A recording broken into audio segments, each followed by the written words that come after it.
আসসালামু আলাইকুম।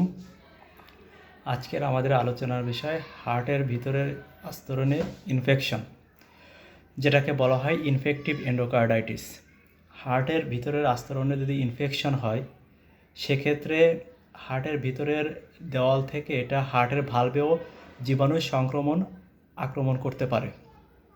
এক্ষেত্রে রোগীরা আমাদের কাছে কী সাইন সিমটম বা লক্ষণ উপসর্গ নিয়ে প্রেজেন্ট করে, সেটা হচ্ছে রোগীদের জ্বর থাকে এবং ওয়েট লস, ম্যালাইজ, তার ওজন কমে যায়, তার শরীরে গায়ে ব্যথা করে এবং ফ্যাটিক বা শরীর দুর্বল লাগে। এক্ষেত্রে রোগীরা সিভিয়ার কেসে হার্ট ফেলিউরের ফিচার নিয়েও আমাদের কাছে প্রেজেন্ট করতে পারে। যখন আমরা অসকাল্টেট করি তখন আমরা নিউ অর চেঞ্জিং মারমার পেতে পারি।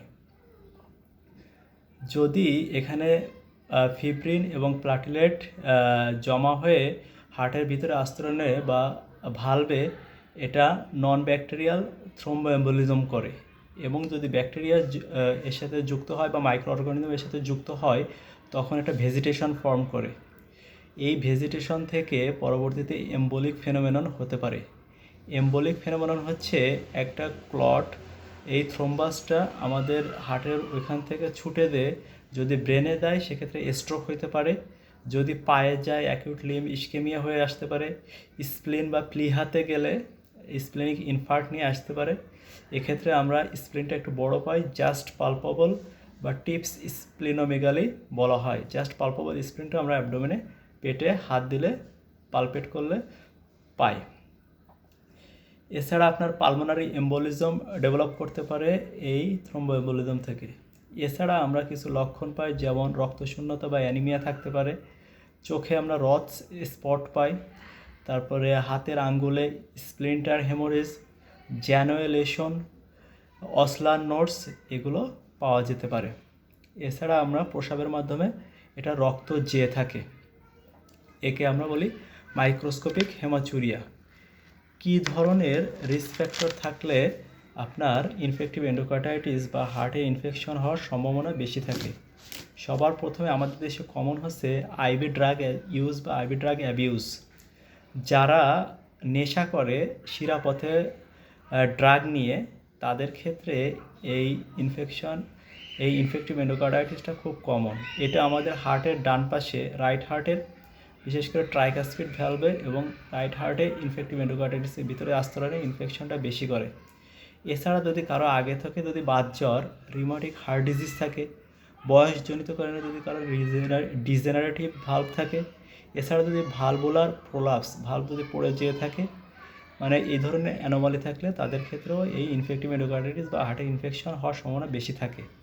যদি কারোর ভালভ রিপ্লেস করা হয়, ভালভ রিপেয়ার করা হয়, যদি আমরা প্রস্থেটিক ভালভ দিয়ে থাকি, যদি কারো কনজেনিটাল হার্ট ডিজিজ থাকে বা প্রিভিয়াস আগেও তার ইনফেক্টিভ এন্ডোকার্ডাইটিসের হিস্ট্রি থাকে, এইসব রোগীদের ক্ষেত্রে হওয়ার সম্ভাবনা থাকে। এছাড়া ইমিউনো কম্প্রোমাইজড পেশেন্ট, যাদের রোগ প্রতিরোধ ক্ষমতা কম এবং যারা হসপিটালে ভর্তি, ক্যাথেটারাইজেশন করা আছে, এই ধরনের পেশেন্টেরও এই হার্টে ইনফেকশন বা ইনফেক্টিভ এন্ডোকার্ডাইটিস হওয়ার সম্ভাবনা বেশি থাকে। কী কী জীবাণু বা অর্গানিজম আমাদের ইনফেক্টিভ এন্ডোকার্ডাইটিসটা বেশি করে? একটা হচ্ছে আপনার স্ট্যাফিলোকক্কাস অরিয়াস, এটা অ্যাকিউট এবং অ্যাগ্রেসিভ। এছাড়া ভিরিডিয়ান্স স্ট্রেপ্টোকক্কাস, যদি আপনি কোনো দাঁতের কাজ করাতে যান, ডেন্টাল কোনো প্রসিডিউরের ক্ষেত্রে এই ভিরিডিয়ান্স স্ট্রেপ্টোকক্কাসটা আপনার এই ইনফেক্টিভ এন্ডোকার্ডাইটিস করতে পারে। এছাড়া এপিডার্মিটিডিস এবং এন্টেরোকক্কাই এবং ছত্রাকের মধ্যে আপনার ক্যান্ডিডা এবং স্পার্জিলাস কম হয়, কিন্তু এটা অনেক সিভিয়ার ডিস্ট্রাকশন করে। এছাড়া কোয়াগুলাস নেগেটিভ স্ট্যাফিলোকক্কাস অরিয়াস এবং হ্যাসেক গ্রুপের মধ্যে কী কী ব্যাকটেরিয়া আছে? একটা হচ্ছে হিমোফিলাস, একটা হচ্ছে আপনার এইকিনেলা কিনজেলা, আর হচ্ছে কার্ডিওব্যাকটেরিয়াম এবং অ্যাগ্রিগেটো ব্যাকটেরিয়াম। কী প্যাথোজেনেসিসের মাধ্যমে এই ইনফেক্টিভ এন্ডোকার্ডাইটিসটা হয়?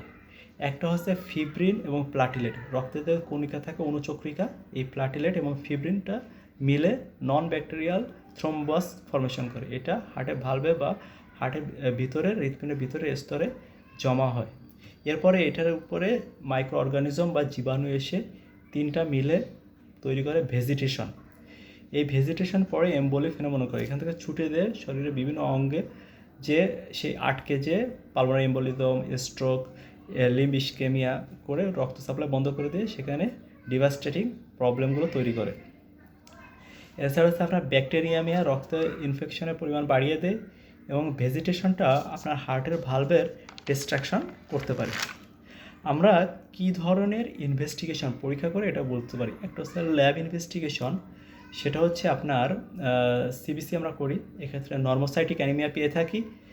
এছাড়া আমরা আপনার ইউরিনারি করি, এক্ষেত্রে ব্লাডে যাই প্রস্রাবের সাথে, এটা মাইক্রোস্কোপিক হেমাচুরিয়া পেয়ে থাকি। ইএসআর অ্যান্ড সিআরপি বৃদ্ধি পায়। এছাড়া আমরা করি হচ্ছে ব্লাড কালচার, এটা হচ্ছে মোস্ট ইম্পর্টেন্ট। ব্লাড কালচার আমরা 3 বার করি কয়েক ঘন্টা ডিফারেন্সে, এবং যে হাতে ক্যানোলা করা থাকে ওই হাত বাদে বাকি হাত এবং বাকি 2 পা থেকে 3টা স্যাম্পল নেই ব্লাড কালচারের। এছাড়া আমরা ইকোকার্ডিওগ্রাফি করি। ইকোকার্ডিওগ্রাফি করে আমরা যে ভেজিটেশনের কথা বললাম, এই ভেজিটেশন আসছে কিনা ভালভে বা এন্ডোকার্ডিয়ামে, এটা আমরা দেখি। প্রথমে আমরা থোরাক্সের উপর থেকে ইকোকার্ডিওগ্রামটা করি, নর্মালি যেটা করা হয়। এরপরে যদি আমাদের সন্দেহ হয়, সাসপেক্ট থাকে যে এখানে থ্রম্বো এম্বোলিজম আছে বা ভেজিটেশন আছে, সেক্ষেত্রে আমরা ট্রান্স ইসোফেজিয়াল ইকোকার্ডিওগ্রাফি করি। এটা মোর সেন্সিটিভ দেন ট্রান্সথোরাসিক ইকোকার্ডিওগ্রাফি। এরপরে আমাদের একটা মডিফাইড ডিউক ক্রাইটেরিয়া আছে, এটা দিয়ে আমরা ডায়াগনোসিস করি। এটা হচ্ছে আপনার ব্লাড কালচারটা পজিটিভ হইতে হবে, এর সাথে হচ্ছে ইকোকার্ডিওগ্রাফিতে ফাইন্ডিংস থাকতে হবে, এন্ডোকার্ডিয়ামে ভেজিটেশন আছে। এটা হচ্ছে দুটো মেজর ক্রাইটেরিয়া। আর মাইনর ক্রাইটেরিয়ার মধ্যে আছে ফিভার, তার প্রিভিয়াস প্রিডিসপোজিং হার্ট ডিজিজ, অন্য কোনো হার্ট ডিজিজ আছে, ইমিউনোলজিক্যাল ফেনোমেনা, মাইক্রোবায়োলজিক্যাল ফেনোমেনা এবং ভাস্কুলাটিক ফেনোমেনা। যদি একটা মেজর 3টা মাইনর অথবা 2টো মেজর 3টা মাইনর ক্রাইটেরিয়া থাকে, একটা মেজর 4টা মাইনর, 2টো মেজর 3টা মাইনর ক্রাইটেরিয়া থাকে, সেক্ষেত্রে আমরা ধরে নিই যে তার ইনফেক্টিভ এন্ডোকার্ডাইটিস বা হার্টে ইনফেকশন আছে। যদি রোগীর ব্লাড কালচার নেগেটিভ আছে কিন্তু তার যদি সাইন সিমটম থাকে, ক্লিনিক্যালিও আমরা বলতে পারি এবং ট্রিটমেন্ট দিতে পারি ইনফেক্টিভ এন্ডোকার্ডাইটিসের। ম্যানেজমেন্ট আমরা কী করি? এক্ষেত্রে আমরা বিভিন্ন ধরনের প্রোফাইল্যাক্সিস নিই, যেমন ডেন্টাল প্রসিডিউর করতে যাওয়ার আগে আমরা অ্যান্টিবায়োটিক দিই, প্রস্থেটিক ভালভের জন্য আমরা প্রোফাইল্যাক্সিস ট্রিটমেন্ট দিয়ে থাকি।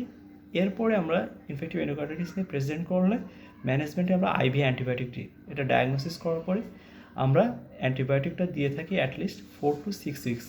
অ্যান্টিবায়োটিকের মধ্যে আমরা অবশ্যই অ্যামাইনো গ্লাইকোসাইডসটা থাকতে হবে। আমরা সাধারণত ভ্যানকোমাইসিন, জেন্টামাইসিন, সেফট্রাইজন এ ধরনের অ্যান্টিবায়োটিকগুলো ইউজ করে থাকি।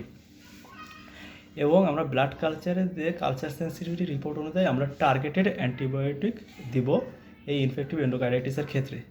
কখন আপনার সার্জারি লাগে? যদি সিভিয়ার ইনফেকশন হয়ে যায়, যেমন হার্ট ফেলিউর হয়ে গেছে পেশেন্টের, তার এটা ক্রনিক ইনফেকশন হয়ে গেছে, কোনোভাবে এই ইনফেকশনটা ছাড়ছে না, অ্যাবসেস ফর্মেশন হয়ে গেছে, ভালভের ডিস্ট্রাকশন করে ফেলছে, লার্জ ভেজিটেশন, তার যদি প্রস্থেটিক ভালভ থাকে, তার যদি এম্বোলিক ফেনোমেনন থাকে, সেক্ষেত্রে আমরা সার্জারি করতে পারি।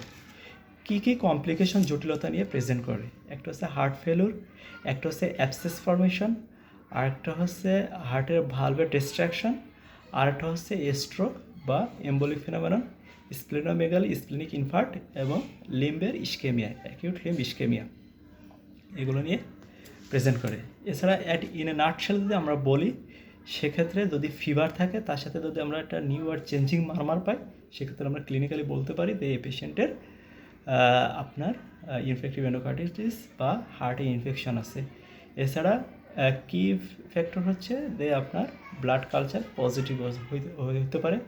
এছাড়া আমরা transoesophageal echo more sensitive than transthoracic echo, and staphylococcus aureus হচ্ছে হলো মোর অ্যাকিউট অ্যান্ড অ্যাগ্রেসিভ, এবং আপনার সাব অ্যাকিউট হচ্ছে ভিরিডেন্ট স্টাফিলোককাস, যেটা ডেন্টাল প্রসিডিউর থেকে ইনফেকশন হয়ে আসতে পারে, এবং আইভি ড্রাগ অ্যাবিউজারদের ক্ষেত্রে ইনফেক্টিভ এন্ডোকার্ডাইটিস বা হার্টের ইনফেকশন বেশি হয়ে থাকে। ফলো আপ কেমন হবে? সেটা হচ্ছে যে 6 সপ্তাহ পরে অ্যান্টিবায়োটিক খাওয়ার পরে আমরা একটা কালচার করে দেখব, তার 3 মাস পরে একটা কালচার করব, এবং 2 বছর পরে আমরা ফলো আপ কালচার করে দেখব এখনও জীবাণু আছে কিনা। আল্লাহ হাফেজ। আজকে এ পর্যন্তই। ভবিষ্যতে নিশ্চয়ই অন্য কোনো বিষয় নিয়ে কথা হবে।